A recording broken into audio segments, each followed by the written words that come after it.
I'll just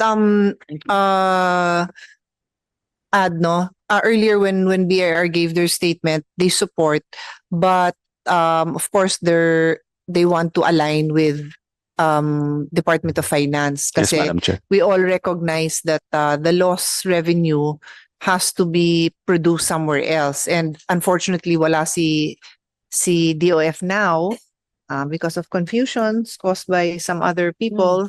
No, So, pero naman nandito kayo. Yeah, we are very happy that they're here. So yun, we will have to await what their statements are on that. Kasi ang ganda talaga ng proposal talaga na to. Yes. Nagkakaano na lang kung how much sana, no? It should be a priority measure. Is it not a Yeah. LEDAC measure? Parang hindi ko pa nakita yan sa LEDAC, no? So, But we can propose. Nag-a-agree Yeah. pa kayo? Sumasang-ayon pa yun na kailangan may adjustment.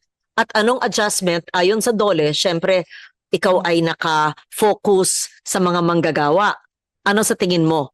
At si BIR naman, ibabalanse mo yung makatao at yung kaya ng gobyerno.